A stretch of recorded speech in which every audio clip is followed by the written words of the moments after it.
In the most recent decadal survey, planetary scientists advocated for a mission to Enceladus. They want to be able to go down to the surface of Enceladus and observe the geysers that are spraying out from the south pole of this moon at Saturn, the Enceladus Orbolander. But once you're actually down there on the surface of Enceladus, it's a tricky place. You've got this really dangerous terrain. You've got these geysers. You've got the radiation, the lack of atmosphere. It's a hard place to explore with a wheeled rover, with any of the sort of traditional ways. And so one idea for being able to explore the surface of Enceladus is with a jumping robot. My guest today is Dr. Justin Yim. He is an assistant professor of mechanical science and engineering at the University of Illinois, Urbana-Champaign. And he is a part of the Novel Mobile Robots Lab. And these are a group of people that are working on really interesting robot concepts. And one that they have built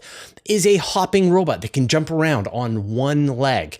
And of course, when you're on Enceladus and the gravity is 1/80th of what it is on Earth, when you can jump 1 meter, you can jump 80 meters and so on. And so this idea of hopping around actually becomes really interesting. And of course, we're talking about this because Justin and his team have been awarded a NASA NIAC grant phase 1 to develop this idea further. All right, enjoy this interview with Justin Yim. We've been talking a lot about Enceladus here on the channel, and a lot of my listeners, my audience is very familiar with why to go to Enceladus. Justin, can you give me a sense from an engineering standpoint, just how complicated the surface of Enceladus is likely to be? Yeah, sure. So Enceladus is this icy moon of Saturn, and one of the challenges is it's super cold. I think the surface is around negative 200 Celsius or so. I'm not a planetary scientist, but as an engineer, I know that's really scary. If we're going to try to build things that are going to survive that temperature, that's difficult. It's also far from the sun, meaning we're not able to use things like solar panels for power. And finally, the surface is going to be covered in ice of various different types. There might be some ice particles that are raining down. There might be icy surfaces that are slippery, and getting over those surfaces is going to be really hard. It also doesn't have an atmosphere, meaning that we can't fly over it by ways like Ingenuity, the helicopter on Mars. So getting around on the surface of Enceladus seems like it's going to be pretty challenging if we can do it. Yeah. Now, we're talking to you today because you've recently been awarded a NASA NIAC grant phase 1 to build, or at least to investigate, to consider a landing system for Enceladus to explore. I guess the Enceladus version of a rover. What are you proposing is a way to get around on the surface of Enceladus? Sure. So as I mentioned, some of the challenges with Enceladus are it's got a complicated surface, which means that rolling over it might be very challenging for a traditional rover. There are also going to be ridges and valleys and other types of terrain topology, as well as the different types of ice that we might run into. We can't fly because there's no atmosphere. And finally, a lot of what's really interesting about Enceladus is capturing the chemicals in the water that are there, which we don't really want to pollute with things like propellants that might come out of rockets. So with those limitations, my collaborators at JPL and I considered, well, we can't roll very easily, we can't fly with aerodynamic forces, we can't use rockets, so what's left? Well, maybe jumping could be a way to go about doing that. And that's what I've been working on for a good while. During my PhD at the University of California, Berkeley, I worked on a little one-legged hopping robot, SALTO. Oh, great. And we got lots of really cool behaviors here on Earth that were really fun, and Enceladus might be a great opportunity for expanding this locomotion capability to see if it could do a lot better than some of these other alternative locomotion modes with some really cool features. So one of them that's actually kind of nice about Enceladus is it's way smaller than Earth, it's way smaller than the Moon. The gravity on Enceladus is about 1/80th as strong as Earth, which means that a robot that can jump 3 feet high on Earth could jump like 200 feet high on Enceladus, meaning you could cover really long distances with each bound. And that's what we're proposing to try to develop. We'd like to see if we can make a small jumping robot that can get over Enceladus, and there's a bunch of things we're going to have to do in order to get there. So let's talk about sort of like what this thing would actually look like. Now, can you hold up your previous iteration Absolutely. again? Yeah. Okay. So how does that work? And I'll have to apologize to the podcast listeners. We're now looking at a robot, but how does this function as a hopper? Yeah, sure. So for the podcast listeners, I can also describe some of this. SALTO is a small robot, about 100 grams in weight total, and about 6 inches tall when standing on its foot, or 1 foot tall when fully extended. It's got only one leg at the bottom, and it's got a couple of additional appendages. The main important part for jumping is this really powerful single leg. The nice thing about having only one leg is we can concentrate all of the motor power in that single leg to make it really strong. And we did a lot of work on the mechanical design when I was a PhD student to get this to jump really high. It can jump about 4 feet high, and it can also bounce. It bounces essentially like a pogo stick. We have, in addition to the leg, a reaction wheel on the side that spins around to control our pitch angle, so that's our forwards-backwards lane. And we have 2 little propellers on top that we stole off of one of those, palm-sized quadrilateral toys. And those allow us to control the roll angle, that's the left and right tilt, and the yaw heading. So putting that all together, we can fully control the angle of the robot in the air. And if we lean in a certain direction, like a pogo stick, the robot will accelerate that direction when it bounces. So the robot can jump several hundred times in a row. I think the most we did was like 800 and 900 jump bounces over the span of 10 minutes. And it can run at about 3 meters per second or so. So it's like 6 or 7 miles an hour. And it can also do some fun maneuvers that other robots that aren't as bouncy can't do, like jumping off of walls in a wall jump maneuver. Okay, so you've got this prototype on Earth, but I can see you've got propellers. So obviously, you already mentioned there's no atmosphere on Enceladus. What do you propose instead of propellers to sort of keep you upright?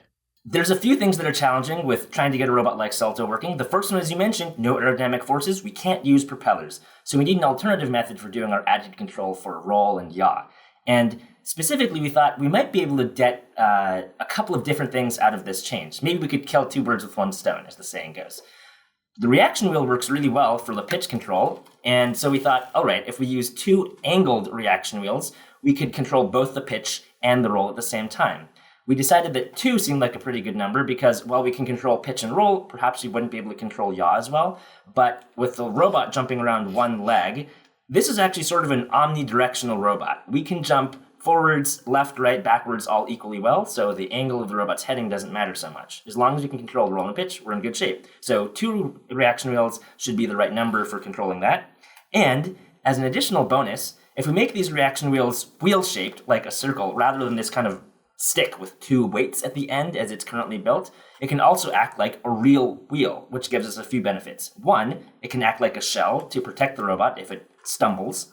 And it can also be used as a shell that will help the robot roll upright if it falls over. And finally, if we'd like to move by rolling, perhaps if we want to go slower or more carefully, we can also use those same reaction wheels for rolling on the ground, as well as reorienting while we're in that flight phase. Oh, it's really interesting. So people are probably very familiar with the reaction wheels as a method of using electricity to change the direction that your telescope is pointing. But in this case, by running these reaction wheels, and I guess you can spin them back and forth depending on which of those, pitch, yaw, whatever you're trying to change, you can change that with each one. And then also use them as wheels to actually drive around. That's really cool. Okay. So then the last thing then is the power, which, you could use solar power at Saturn. I've heard it measure about 100 times the size of what you need at Earth. That, Juno is 25 times as big of solar panels, out at Saturn. But I can't imagine you dragging around, tens of meters of solar panels to get some electricity. Yeah, that would be very challenging. The current plan for this LEAP project is to be paired with another sort of mothership lander. And there's already been published a concept for a mission called Enceladus Orbilander that would first orbit around Enceladus and then land on the surface, as the name implies, but doesn't have any mechanism for mobility once on the surface. If we did pair with some mission like that, then this could be sort of like a deployed rover, a smaller daughter mission that's coming off of this larger one. And so our solution for power would probably be onboard batteries.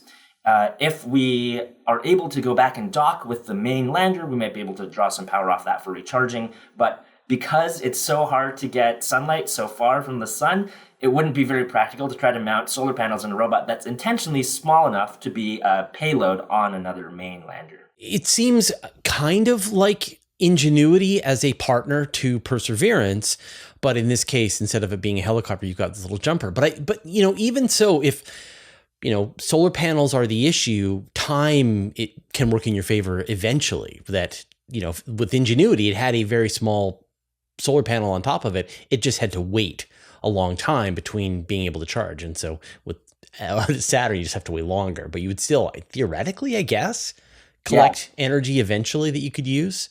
That might be possible. I would probably have to chat with some of my JPL colleagues who are much more familiar with all of these challenges when doing space missions. But there's also some challenges with things like cold. I'm not exactly sure how well we'll be able to keep the electronics and things warm during that time if we have to wait a really long time for solar panels to charge up. So there will be some additional time constraints as well. Yeah. So what are the kinds of interesting features that the scientists have identified as questions that they have that this kind of a platform would be able to give some insight into? Yeah. One of the really exciting things about Enceladus is the presence of a subsurface ocean. It's one of the few bodies in the solar system other than Earth that has this. And they'd really love to know more about what the chemicals are like in that subsurface ocean, and specifically how those are released through the cryovolcanism on the surface. Enceladus has this icy outer crust, but there are these geyser-like plumes that are being released from the surface and creating one of the rings of Saturn. So if we can go and capture the material that's coming out of these jets, we can tell something about what's in the ocean. Enceladus Orbilander already has a plan for collecting these, but it doesn't have a plan for collecting them right at the source by the jets. If we can go and measure quantities of the jets, things like how much material is being released, or maybe even, as a stretch goal, collect some of that material and bring it back for analysis, we can tell something more about the spatial distribution of things that are coming out of these jets, and differences between the jets themselves and how they work in different locations. And that's really what we want to do. Be able to travel long distances over the surface to collect material, or at least measurements, from multiple different jets along the surface. That sounds tricky. And I guess, I mean, you don't know what the conditions actually are. Is it is it like a really steep cliff where there's water just blasting past you and you just have to stick some kind of sensor out into the flow? Or is it a really kind of more of a seepage across a wide area? Like, I guess these are the questions that have to be answered. Yeah, so some of that we hope to answer with a mission like LEAP, or, we could if LEAP's feasible for this. We're not exactly sure what the parameters are like there, but there are going to be several challenges. One of them that you mentioned is the terrain features, what we're going to have to get over. So some of our investigations will be looking at, well, if we're given images from another imager as we're going over the surface, can we determine what the quantities of the surface are like? How stiff it is, how slippery it is. Can we use that to plan a path for jumps to get over things that we couldn't jump on? For instance, not falling into cliffs and so on. And then get to where we can take measurements from the jets. As for measuring from the jets specifically, our plan is to actually jump the robot through the jet. The density is not that high, and so it's not likely that it's going to blast us into space or anything like that. And that will give us direct access to the jet as it's coming out before anything else happens to it, any weathering from space or the environment on Enceladus itself, because we'll be in the jet. Oh, that's great. I like that. So you don't worry about trying to position yourself beside the jet to try and sample it. Just jump right through, see what you get as you come through the other side. So obviously this technology solves an exploration problem in these low gravity airless environments, and Enceladus is just one of them. But I mean, we saw the difficulties in landing the Philae lander in the Rosetta mission, and any future asteroid missions. I know the Japanese are planning to go to Phobos with their upcoming mission. So, where are some applications in solar system exploration that you see this kind of hopping robot could play a job? As we mentioned earlier, Ingenuity was this awesome new device that could be added to another larger mission in order to do scouting or travel further distances and add this additional locomotion mode. So we hope that by developing this type of jumping technology, we can assess the feasibility of making essentially jumping Ingenuity helicopter alternatives for places that don't have an atmosphere. So some of the smaller bodies you've mentioned that don't have an atmosphere but have a low amount of gravity might be a really good place for this type of jumping. Yeah. What about the moon? The moon is another one. That's true. The moon fits those criteria. It doesn't have an atmosphere and the gravity is lower. So we could also evaluate, is jumping on the moon a good solution? And sunlight is stronger. Yes, so that also makes it easier. We're closer to Earth. We've got more sunlight. There's a bunch of things that the moon has going for it. Yeah. But cold. So what if it falls over?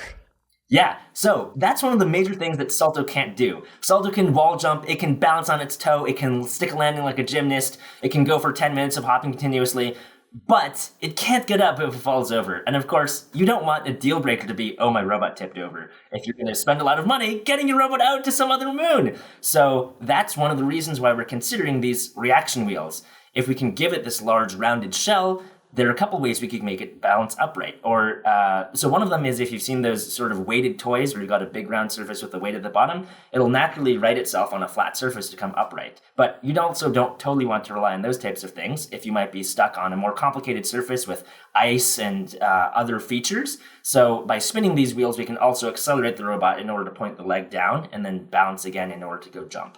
So again, maybe we could say it's sort of killing three birds with one stone. We can protect the robot from collisions if it, happens to stumble. We can help it get upright again, and we can give it the ability to orient itself in the lacking atmosphere flight phases. So I'm kind of imagining a robot with sort of like two wheels. I've seen the drawings, right? But two wheels that are sort of at a bit of an angle so it can, and then it has the leg kind of tucked underneath. And so if it ever falls, it gets itself back into that position. And then the leg is positioned to then kick off and away it goes. That's exactly right. Yeah. So could you scale this up? How big could you make one of these things? That's a great question. So jumping scaling is something that I've thought a lot about. What size is the best size for a jumper? One of the challenges actually ends up being that if you make a jumping robot bigger, it doesn't actually usually jump much higher in terms of absolute terms. If you make a robot that can jump about 1 meter and, maybe it's 10 centimeters tall, and you make a robot that's a meter tall, it's still probably going to jump around the order of a meter. Just because you made it 10 times taller doesn't mean it's going to jump 10 times higher, or even the square root of 10 times higher.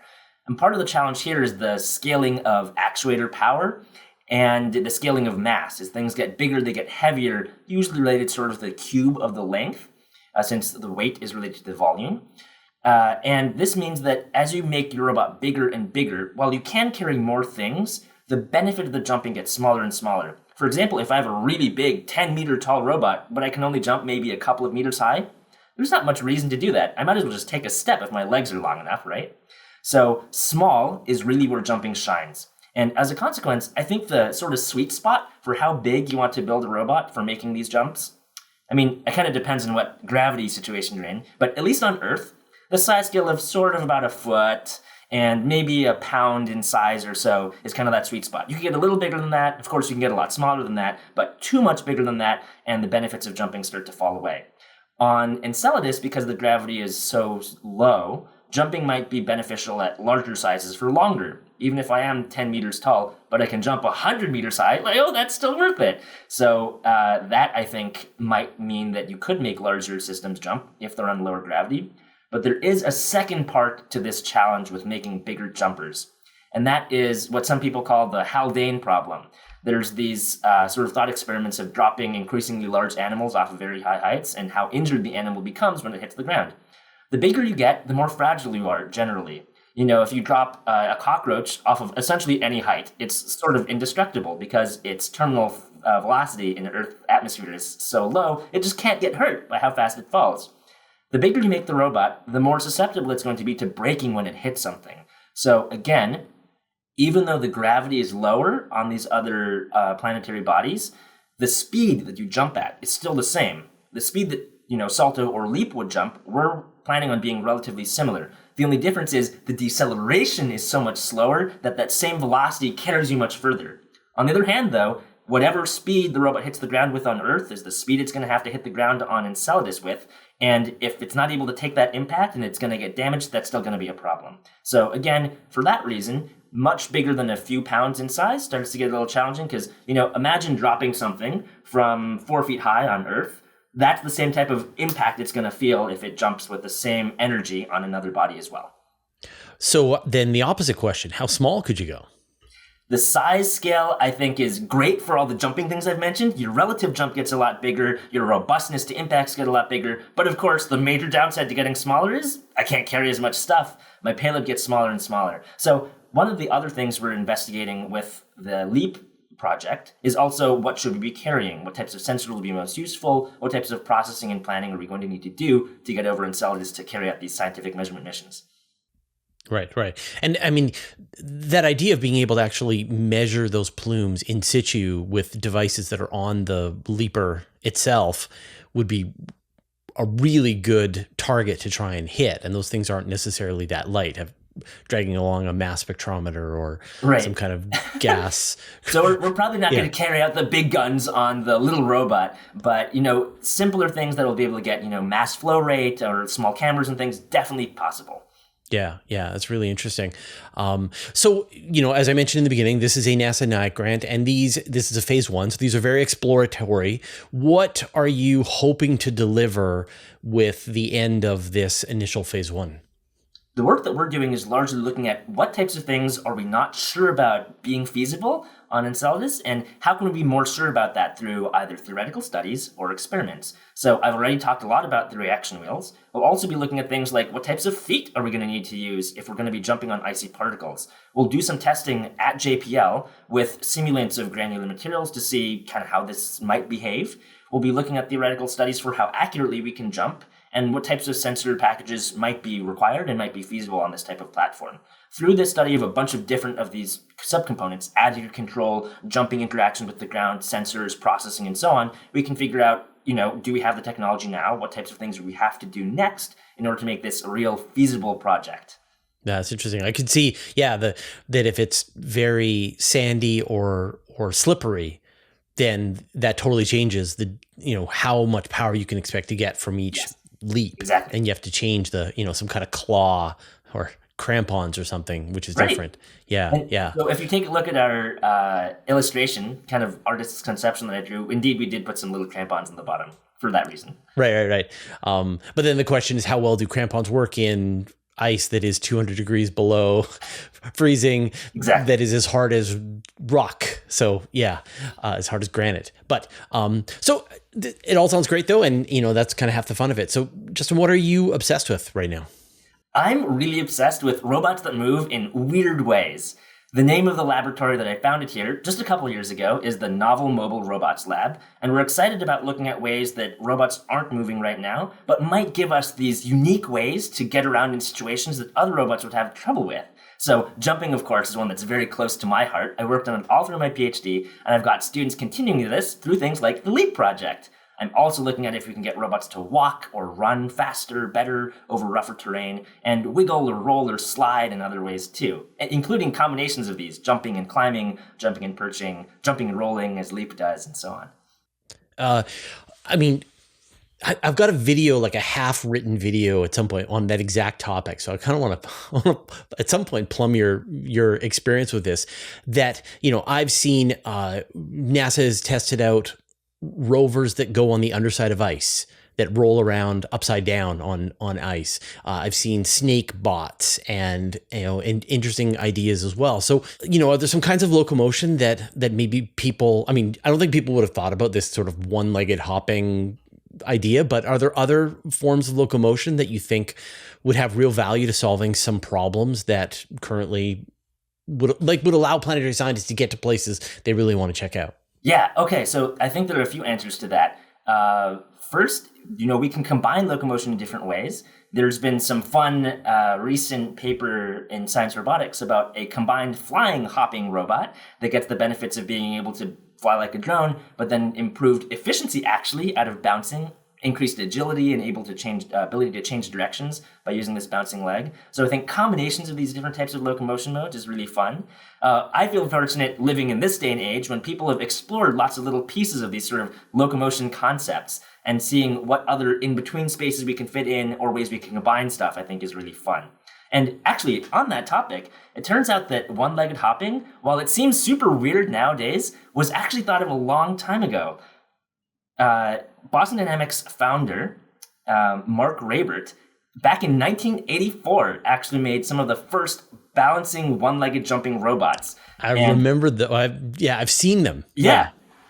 So I think it's fun to see when we have these ideas, there's a bunch of things that we can add on to it in order to make them work better. Those initial hoppers were always working in the lab, and they had these big lines connected to off-board power supplies. So a lot of the work we were looking at is as we make these systems smaller, as the acceleration gets higher, as we get unconnected from ground stations, what types of new maneuvers can we make, and new robustness and abilities we can get out of it. So I'm excited about all those things. I mean, I think about like when you're playing video games and you've got some capability, you jump in the air and somehow, I'm not sure, you can change your motion while you're in the air. Like you think about like Super Mario or whatever, right? And so if you had this combo of a hopper with some kind of propeller, then it could hop and then analyze its surroundings and then go, oh, wait a minute, that's a bad landing place. Let me change where I'm going to land a little bit. And you can kind of see. And I wonder if, like, for example, does hopping use less power to get you off the surface than running the propellers as a way to kind of decrease the energy use for your liftoff? Yeah, so those are great questions. I think we'll have to do some analysis for specifically what environment you're in, for which one is more energy efficient for launch. I think the jumping is probably more efficient. In fact, there was another paper that recently came out, a Raven robot from EPFL that was combining bird-like legs with bird-like wings and a propeller. So maybe not so bird-like, but did show that you can get a more reliable launch and less energy use by using those jumps to get you up into the air at the beginning for launching something that's more like a fixed-wing plane. So each of these locomotion modes has their benefits. That energy efficiency also extends for essentially what you'd call endurance or flight time. If you're bouncing, the nice thing is that you don't have to be applying full thrust to keep yourself in the air all the time. You can allow yourself to decelerate and come back down because when you hit the ground, the leg will catch you. And then if you have a springy leg, it'll give you back some of that energy on your bounce. And so you can run for a longer time if you're bouncing. However, the benefit to flying is it's way faster.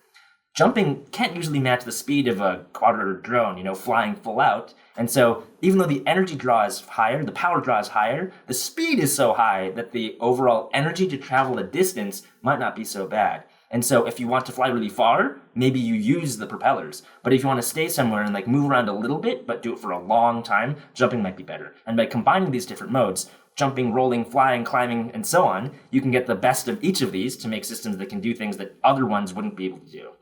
And you mentioned as well, like walking, legs. And, up until this point, right, rovers rove, they don't walk. But there are these terrains, Curiosity or Perseverance will spend the better part of a week carefully looking at a slope, a sandy slope, and deciding whether or not it wants to go, any closer to that slope. But in theory, being able to walk gets you through really complicated terrain. What do you sort of envision a walking robot might look like for exploring more dangerous, hazardous terrain? Sure. So I think that there's a bunch of really exciting legged robots out there. In fact, you can buy them now from a variety of different companies. Bipeds, humanoids, quadrupeds, hexapods, right? I think one of the challenges that legged robots face right now is when compared to the traditional flying robots, rolling robots. While legged robots can do fancy stuff to get over terrain, they can climb stairs, they can jump, they can even dance, they're not very good in terms of the standard metrics by which we usually evaluate vehicles: payload capacity, range, endurance, and so on. And in particular, if legged robots have to do things like spend a lot of energy just holding their legs in place so they can stand, that's very different from a rolling robot that just turns the actuators off and sits there, in park, essentially, for as long as it wants to without energy draw.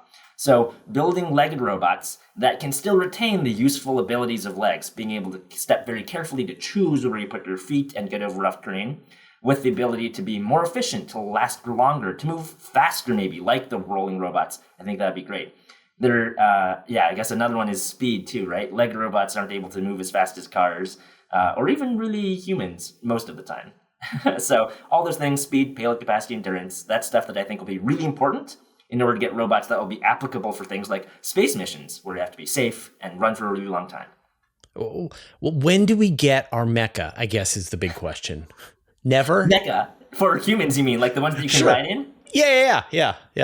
Yeah, okay. Well, I will say, coming from the land of analyzing scaling for things like jumping, one of the challenges with mecha is the bigger you get, the more fragile you get. And so big challenge with making those types of robots is making sure that either you never crash into anything, so you're really, really careful, or you somehow protect yourself enough that if you fall over, it's going to be okay. So for that reason, I think mecha are still going to be a little bit challenging to do. But hey, maybe if we can figure out those material strength things, we could do it.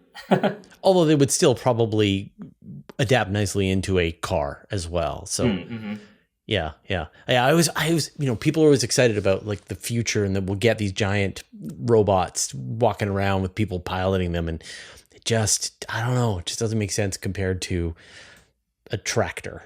Yeah, though, I mean, if you think about things like tractors that have legs, people used oxen and horses for a good long time. So, hey, if you're okay with changing the shape just a little bit, right, there might be some place for legged robots at that sort of tractor horse kind of scale. Yeah, that's interesting. Well, Justin, I'm really looking forward to seeing hopping robots on other worlds. So please continue. Yeah, I'm excited about it too. Let's see if we can make it happen. All right. Thanks, man. Thank you. I hope you enjoyed this interview with Justin Yim. I'll have some more thoughts, but first, I'd like to thank our patrons. Thanks to Abe Kingston, Barry Lake Roofing, David Giltonet, David Matz, Dustin Cable, Greg Feely, Hudson Ward, James Clark, Jeremy Madden, Jim Burke, Jordan Young, Josh Schultz, Michael Purcell, Paul Roebuck, Sean Sargent, SpiderSwap.io, Stephen Fowler-Munley, Thomas Hill Skadron, and Vlad Shiblin, who support us at the Master of the Universe level. And all our patrons, all your support means the universe to us. Obviously, this is an extremely exciting idea, and I love the thought that one day we could see hopping robots bouncing around on the surface of Enceladus. Now, if you're intrigued by this idea, this video is part of our NASA NIAC 2025 Phase 1 Awards series. So far, we've interviewed, I think, 10 people out of the 15 that have been awarded. And so we've got a playlist. You can go and check out all of these interviews and think about what the future of space exploration might be. All right, we'll see you next time.